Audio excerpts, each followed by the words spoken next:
欢迎来到新闻和活动频道，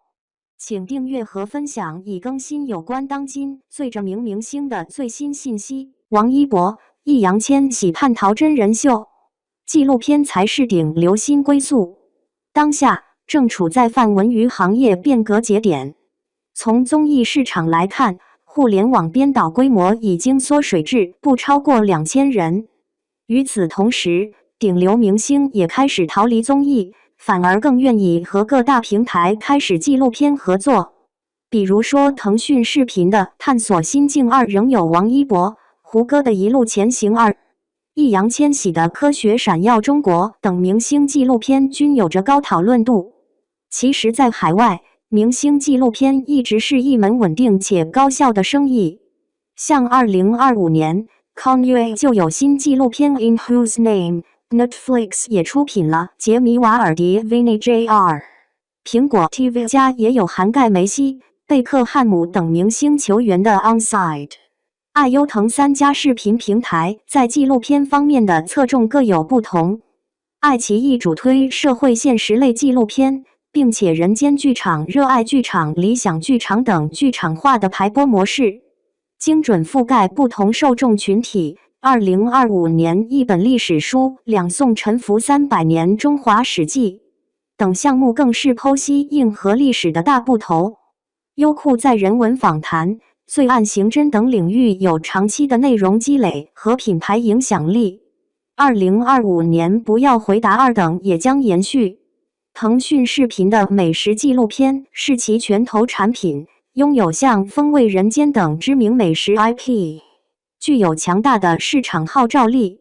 同时，优酷和腾讯视频都擅长与明星及各领域精英人士合作，推出高品质内容。比如优酷一直和窦文涛合作的圆桌派系列，腾讯视频和许知远的13邀系列等。除了文化名人外，顶流明星和各大平台也开始了纪录片合作。比如由易烊千玺担任探访嘉宾的纪录片《科学闪耀中国》在优酷热播，他从一位00后的视角出发，向世人介绍了中国天眼。由王一博参与的倡导穿山甲保护的纪录片《寻护者》，在优酷的热度峰值达到了8504，成为近3年来优酷播放量排名第1的自然类纪录片。同时，东方卫视与胡歌合作的公益环保纪录片《一路前行》第2季也因刘涛、刘诗诗等明星的加入，收获了不少关注。明星参与纪录片并非先事，比如《我的时代》和我系列中的陈坤、潘粤明、王一博、易烊千玺等。但这类纪录片因为明星用于拍摄的时间有限，呈现的结果更像是他们工作或生活侧拍。而像《远山的呼唤》中的迪丽热巴、《海龟奇缘》中的彭于晏，在有树的草原上的朱一龙等等，明星们则是以公益大使的身份去践行自己的社会责任。但值得注意的是，从《一路前行》、《探索心境》等纪录片开始，当这些第一梯队的明星在纪录片中的参与形式、投入度开始发生转变的时候，明星纪录片不仅成为了链接明星、观众和社会议题的重要桥梁，更在运营模式、盈利模式上打开了新思路。2025年的文娱战场，纪录片或许不再是小众的精神乌托邦，而是顶流与观众共筑的价值共同体。在这里，明星褪去光环，观众收获骄傲，行业找到未来。纪录片成打造内娱活人的最强利器。迪丽热巴、胡歌、刘诗诗、王一博、易烊千玺、朱一龙等等，这些让综艺节目望尘莫及的一线明星们，为什么都开始将目光投向纪录片赛道？当然，他们所承担的公益使命是一方面，另一方面，诚如浙江传媒学院电视与视听艺术学院纪录片学院副院长、副教授戴硕所说，对于这些第一梯队的明星来说，他们已经很难在真人秀节目中松弛下来，而且节目播出后的结果对他们来说是黑天鹅事件，舆论走向很难控制。但纪录片天然具有人文性，它的格调更高，价值感更强。对于明星人物形象的塑造自然，更为正向和真实，这是件性价比更高的事情。戴硕的一番话，其实说出了真人秀节目和纪录片在人物塑造上的本质区别。真人秀节目是让嘉宾秀自己，纪录片是让嘉宾做自己。真人秀节目多是通过在极致规则、特定情境中逼着嘉宾做出一些反应的方式来呈现人物的真实状态，塑造人物性格。但在观众拿着放大镜看综艺的当下，对于某个嘉宾的某句话、某种行为，观众会如何评价也着实很难把控。比如《花儿与少年6》中的周雨彤，在节目播出后，大量对他的质疑和负面评价攻陷了他的微博评论区。一路繁花中被观众称为毒嘴的李小冉等，他们在节目中的表现在某种程度上来说也是被放大过的，而观众的解读则让舆论越发失控。这也是很多一线明星不愿再参加真人秀节目的重要原因。纪录片注重的是在每期主题之下人物故事的完整性、生动性，再加上纪实的拍摄手法，以跟拍的方式不去打扰主人公想做的事、正在做的事，会给到主人公更多的成长和发挥空间，进而在这些空间中再去塑造人物形象。这也就是像《舌尖上的中国》《守护解放西》等纪录片，虽然拍摄对象都是普普通通的素人，但依然好看能出圈的原因。探索心境，每天长达16+小时的拍摄过程中，有足够的时间和空间让嘉宾在其中感受、发挥。因此我们能看到王一博在各种密林、雪山、陡岩、沙漠等极致环境中，面对各种挑战时，他依然情绪稳定的一次次尝试直到成功。王一博在这部纪录片中呈现出来的是一个有着超强学习能力和执行能力、稳定的内核、鲜活的生命力的27岁的年轻人。这也让很多路人被这位年轻顶流的人格魅力所吸引，转变了对他的既定印象。胡歌和刘涛在《一路前行》第1季节目中关于厕纸的讨论被称为是内娱最炸裂的对话。很多观众也是从热搜上看到这个片段后，开始关注《一路前行》这部公益环保纪录片的。在节目中，胡歌不修边幅，为了环保事业亲力亲为，和一位普通的环保志愿者没有什么区别。第2季中，他把趴在地上把头埋进草地里，被提醒小心牛粪时，他幽默地说：“我属狗，改不了。”通过这2季纪录片，让观众看到了一个率真幽默、真诚善良的胡歌。对于观众而言，他们更希望能在不同的内容形式中看到真实可感的人，而纪录片的表现形式和叙事方式，恰恰成为了塑造活人感的绝佳方式。由此可见，当下的明星纪录片已经回归到了人性真实的创作逻辑中，强调观众与内容的平等对话，让明星光环落地。精准营销下的纪录片心生一惊。不赚钱是很多传媒同行对纪录片的印象，但随着纪录片内容和形式的多样化，特别是当纪录片和顶流明星们产生关联时，纪录片的营收模式也在发生相应改变。除了常规的贴片广告、版权发行收入外，精准营销成功拓展了纪录片的盈利路径，比如会员收入、周边衍生品收入、个性化定制等。像知名的美食纪录片 IP 风味人间，在2024年推出第5季的同时，也推出了官方收藏卡周边，包含了多种玩法，如类似香包的创意镶嵌卡可当作香薰使用，还有料定情绪卡、答案之卡等，将观众对美食的热爱与对节目的痴迷具象化，成为可以被长久珍藏的文化纪念品。在此，小鱼也整理了当下纪录片的3种主要收入来源。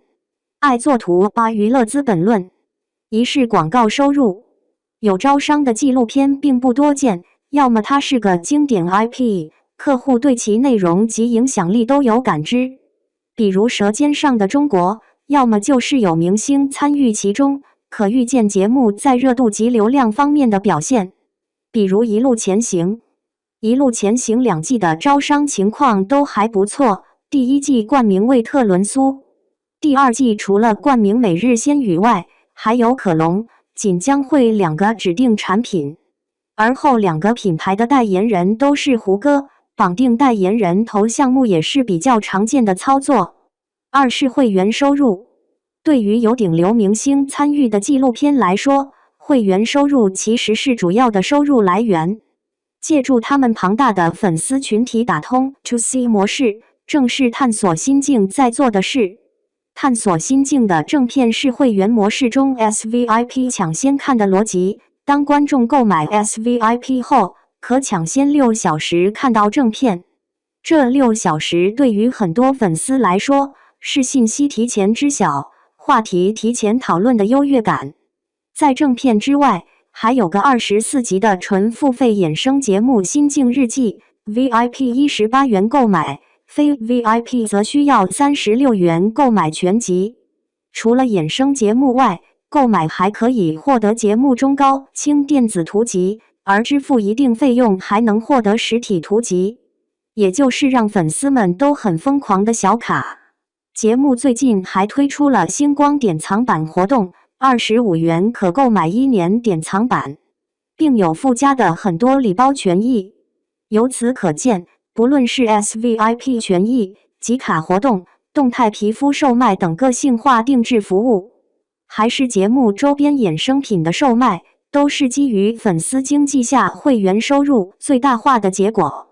3是发行收入，一部优秀纪录片的发行收入还是非常可观的，主要有国内及海外2种发行渠道。比如当年《舌尖上的中国》第1季就以单集4万美元的价格销往全球30余个国家和地区，而第2季首轮外海发行的单片销售额就达到35万美元，刷新了海外发行的记录。探索心境的海外发行更是顺理成章，作为出品方之一的华纳兄弟探索集团，其旗下的流媒体平台 Max 在欧洲主打纪录片和现实题材内容， Max 也是探索心境的海外播出平台。该片在海外播出后也收获了不俗的成绩，这不仅是节目海外发行的成功，也是一次有力的中国年轻人形象和价值观传播。对于国内纪录片来说，大多数是在电视台或视频网站之间进行首轮或2轮发行。比如《一路前行2》作为电视台首播的纪录片，在优爱腾3家视频平台均有发行，其版权费也是一笔不小的收入。不止于记录，也需要娱乐。当下，国内纪录片也在不断拓展自身边界，不再局限于传统纪录片的镜头语言和叙事模式，并且通过尝试加入明星、使用综艺化后期手法等方式来提升纪录片的娱乐性，让纪录片作品更加大众化。比如中央广播电视总台推出的《宗师列传》《大唐诗人传》，就邀请到马天宇、徐海乔、谢彬彬、郑业成等诸多明星，通过剧情演绎加学者访谈的形式，还原了大唐多位诗人的生命轨迹。甚至还出现了像张杰耀北斗巡回演唱会这类纪录电影，以院线电影的方式呈现他在鸟巢的3场演唱会。其实在国外一直有一类电视节目叫做 Factual Entertainment， 翻译过来就是纪实娱乐。这类节目通常以纪实的手法呈现人物故事或社会特点话题，更注重名人效应及故事的可看性。比如2022年韩国罗英熙拍摄的《意外的旅程》，就以颇具综艺感的方式记录了演员尹汝贞参与奥斯卡颁奖的台前幕后故事。纪实娱乐这一类型，更像是纪录片和综艺节目的中间地带，似乎也更适合我们今天所讨论的《一路前行》探索心境等节目。小鱼也从一些综艺节目制作人处了解到，他们的团队在近2年都策划过明星纪实类的节目，但他们也表示，想要做好这类节目并不容易。一方面，要想撬动第一梯队明星资源，项目的发起方、出品方要有一定的分量，比如科学闪耀中国的发起方是新华社，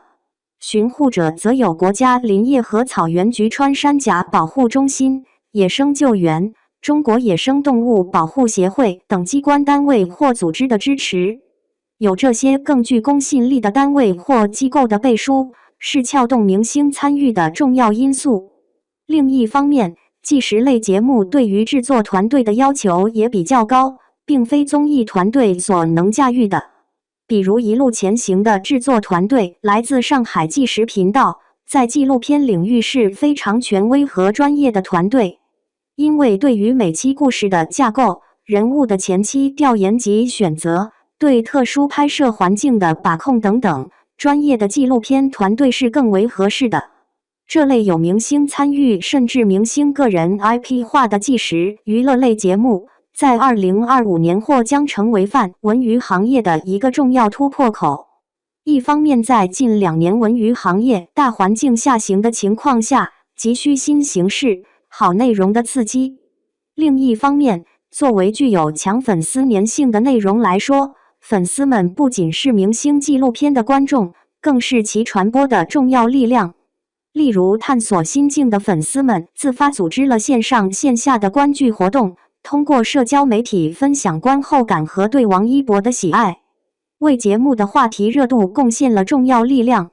同时，一些纪录片还通过设置粉丝专属互动环节，